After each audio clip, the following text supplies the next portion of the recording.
Мысты қай кезден бастап қолдана бастады? Адамдар қола өндіруді игере алды ма? Қола дәуірінде адамдар кенді қандай әдіспен өндірді? Қола дәуірінің ерекшелігі қандай?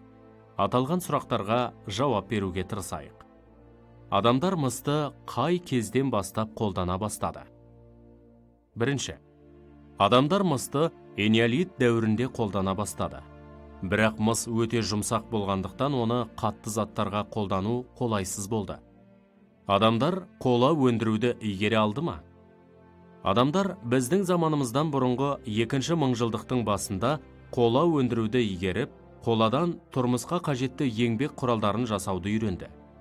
Ежелгі адамдардың қоладан жасалған құралдарды қолданған кезеңі қола дәуірі деп аталады. Қола табиғатта таза күйінде кездеспейді. Ол негізінен мыс пен қалайының қосындысынан алынады. Мыспен салыстырғанда қоладан жасалған құралдар қатты әрі берік болды. Ежелгі адамдар мыс пен қалайыны қайдан алған? Мыс кенінің ежелгі орталығы Жезқазған өңірі. Қаныш Сәтбаевтың дерегі бойынша Жезқазған өңірінен 1 миллион тоннадай мыс рудасы өндірілген. Ал Нарым мен Қалба Атасуда қалай өндірілген. Ақжал, Көкшетау, Балажалда алтын өндірілген.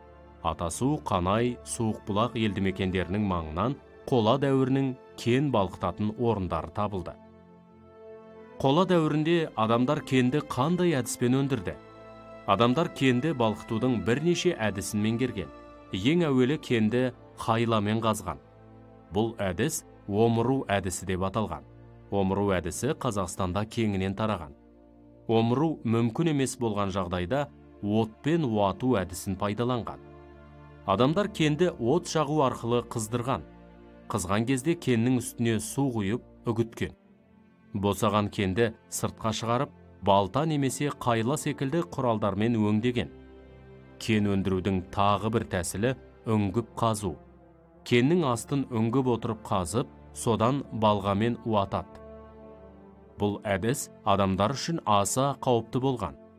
Себебі үңгіп қазылған кезде кен жоғары қабаттан құлап, адамдарды басып қалған жағдайлар көп кездескен. Шахталық әдіспен өндірілген кен жер бетіне шығарылып, сумен тазартылған. Кенді сумен тазарту өте ауыр жұмыстың бірі. Тазартылған кендер балқыту пешінде қорытылған. Балқыту пештерінің жанынан табылған металдан жасалған бұйымдар кен өндірісінің өте жақсы дамығанын дәлелдейді. Металл балқытатын пеш жартылай жердің астына қазып кіргізілген, ал қабырғалары жоғары температураға шыдамды болатындай балшықпен қалың етіп сыланған.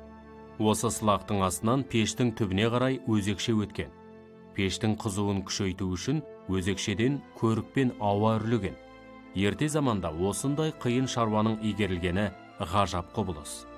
Ежелгі кен өндірісінің құпиялары әлі де толық ашылмаған. Қола дәуірінің ерекшелігі қандай? Ең басты ерекшелігі түсті металдар мен алтынды игере бастауы болды.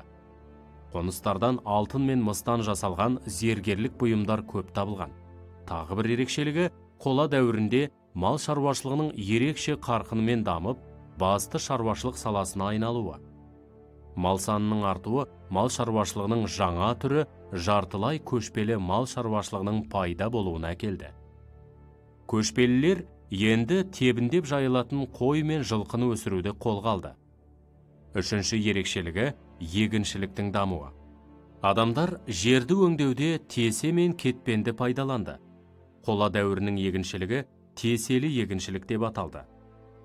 Қоныстардан қола дәуірінің егіншілікке қолданған еңбек құралдары табылды.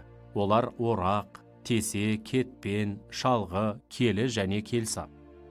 Қыш ыдыстар жасау өнеркәсібі дамып, құмыраның сыртын геометриялық өрнектермен безендірді. Еңбек өнімділігі артып, артық өнім қор жиналды. Қола дәуірінде рулық қатынастар бір жола ыдырап, тайпалық бірлестіктер пайда болды.